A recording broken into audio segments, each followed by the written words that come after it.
टिलिक्क लागेर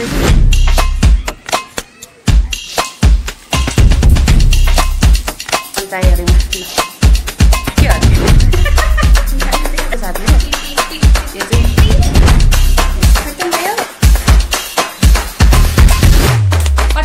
किनकि ऊ भिलियन जस्तै छ अहिले चाहिँ क्यामेरामा भएर पुगेको त हौ कम्पनीतिर।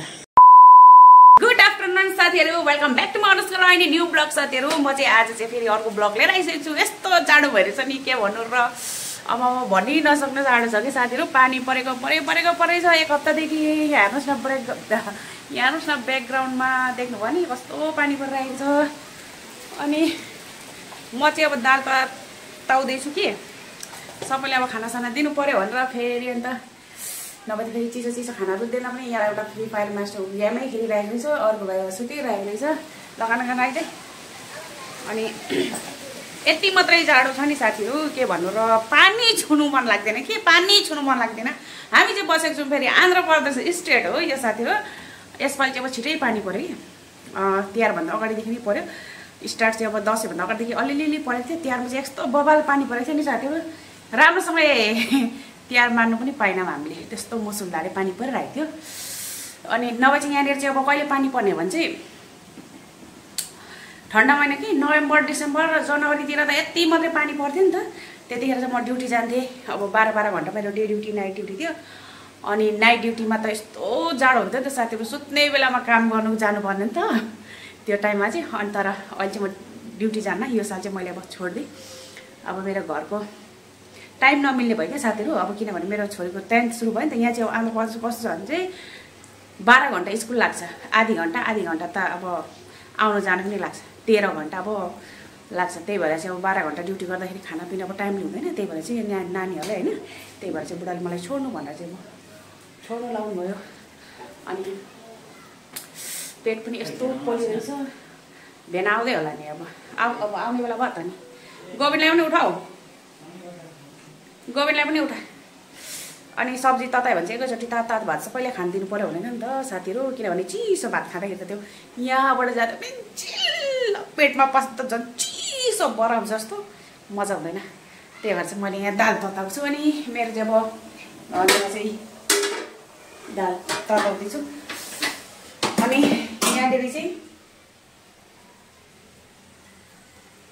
टमाटर र झिँगा कुतुङ बनाएको साथीहरू। सब्जीको दाम त यति बढी रहेछ नि त, खानै सकिँदैन के साथीहरू, खानु सकिँदैन, महँगो भइसक्यो महँगो।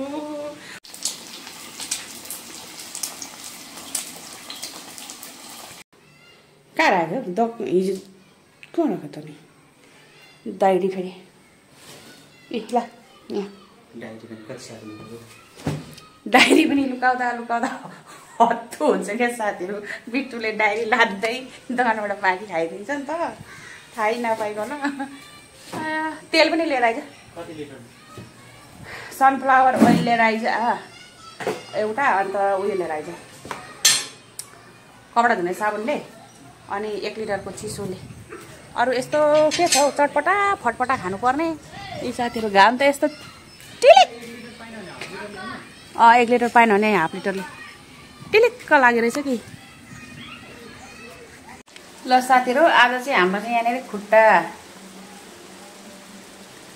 पकाउनु आँटेको। यहाँनिर चाहिँ भाइले यहाँ त बबी पुले केलाउँदैछ। अनि केलाउनुको लागि चाहिँ छोड्न हौ, छोड के गरेको। खुट्टा केलाउन आइज, छिटो खुट्टा केलाउन आइज। अनि 3 जनाले भएर खुट्टा केलाउनु भनेको उता सुतिरहेको छ। म चाहिँ उता बहिनीसँग बात गर्दै थिएँ, खुट्टा खाने भनेको चाहिँ सबैले हो, उसले एक्लै केलाउनु पर्छ नि त। अनि एक्लै केलाउनु चाहिँ अब गाह्रो हुन्छ, मुखले मात्रै ठिक्क पारे जस्तो भयो। अनि मेरो घरको अवस्था चाहिँ यस्तो छ, पानी परेर यस्तो छ, कपडा यतै टाँगेको छ उतै टाँगेको छ। अब पानी भनौँ भनेदेखि अब यहाँ यस्तो परिरहेको छ साथीहरू, खिड्कीबाट देखाइरहेको छु। उहाँ मेरो छोरीलाई फोन चाहियो अरे, उहाँ ल के हो अनि यहाँनिर चाहिँ मैले पूजाको सामानहरू धोएर टिलिक्क टल्काल्छु कि साथीहरू। यो चाहिँ यस्तो खत्तम भयो, यो तपाईँको कलखण्ड मिश्री हो उता हौ यहाँ यो चाहिँ सेतो मिश्री हो नि त साथी यसलाई चाहिँ कलकन्डा भन्छ पञ्चामृतम उता किचनमा हौ कहाँ कटै यहाँ म कुखुरा खुट्टा केलाउँछु बेस्ट स्वीट गोविन्दले चाहिँ मुखले मात्रै ठिकै पारेछ अब हामीले यहाँ केलाउनु पर्ने बेला हुन्छ यो केलाएको छ सबै भइसक्यो अनि कुन चाहिँ हो केलाउनु पर्ने भइसक्यो हरिराम कृष्ण ए केलाइ पो सकेको ए केलाइ पो सकेछ हौ साथीहरू सघाउनु पर्यो भनेको त कति छिटो छिटो तैँले त अनि 30-40 वटा नि एक्लै केलाइसक्ने रहेछ त हौ ल मेरो हात चाहिँ अनि जाओस् है कति मजाले 30-40 को कुरा अरे हौ 26 वटा मात्रै भएछ कि साथीहरू छिटै केलाइछ त अनि मजाले केलाउँछ त्यो बबीले खुट्टा चाहिँ अनि आजको चाहिँ साथीहरू अब यो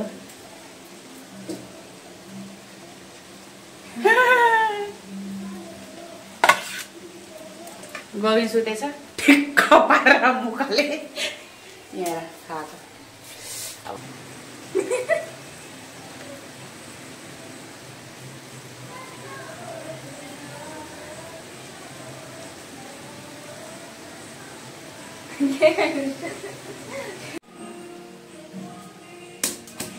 कति 2 पिस बनाउने 3 पिस हुन्छ ल भने त नहुने रहेछ नि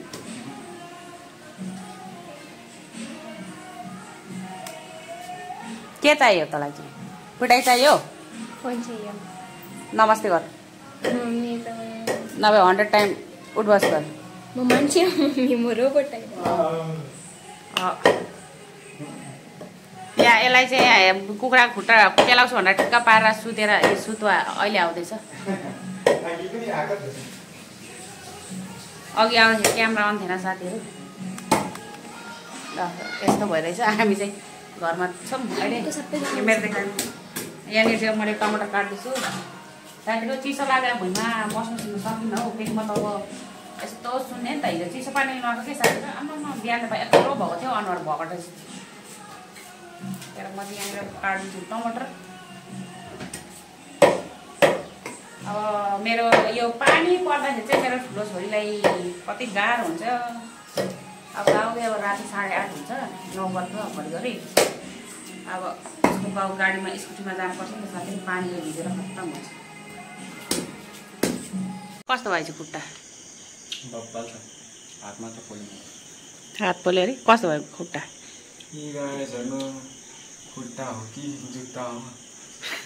खुट्टा केलाउने मान्छेले मुखले ठिक्क पारेर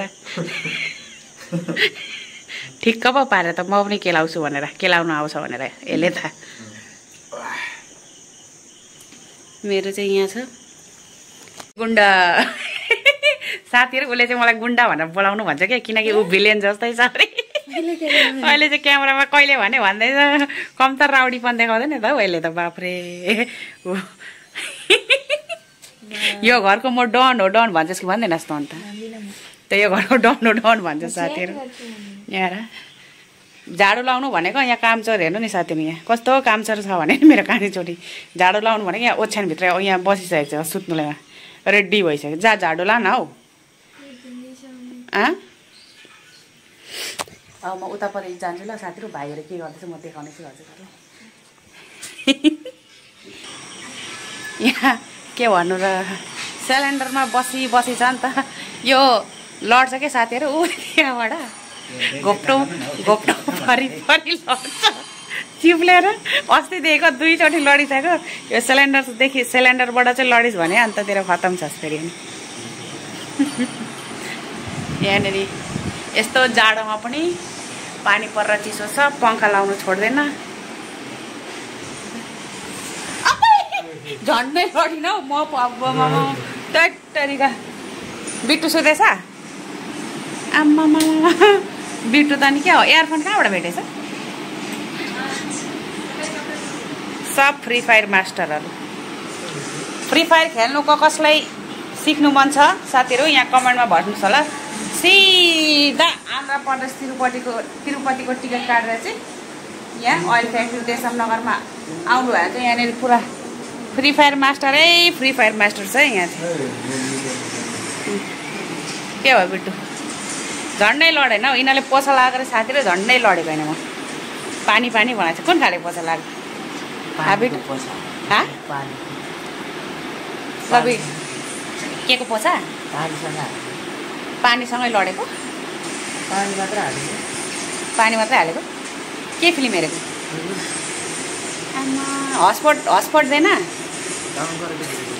बिट्टुले हस्पट जिन्दगीभरि वाइफाई चलाउने भन्छ बिट्टु वाइफाई मालिक पो त हो नि के फिल्म हेरेको भूतको भूतको फिल्म हेर्न नि राति तिमीहरूलाई नि भूतले तर्साउँछ अन्त ल साथीहरू भाइहरूकोतिर चाहिँ यस्तो छ झन्डै माछा मारेन यहाँनिर पानी रहेछ है पानी लड्ला तिम्रो यहाँ पानी पकिरहेको छ यहीँ हिल्लै छ हिल्लै यहाँबाटै हिलो छ लड्छ त्यो बुझ्नु अब साथीहरू यस्तो जाडो छ मेरो बुढा त फेरि फिलिली भएर कुदेछ त हौ कम्पनीतिर भात खाऊ भनेको अलि नखाने हेर्नु मेरो बुढाको चाहिँ त साथीहरू हामी बुढाबुढीको व्रत चाहिँ मिलेको छैन कि एक हप्तादेखि ठाठास र ठुठुस ठाटास र ठुस ठुस हुन्छ ठासक र ठुसुक ग्रहै मिलेको छैन अब के भयो भयो अनि म चाहिँ खोइ सुधी ड्रेस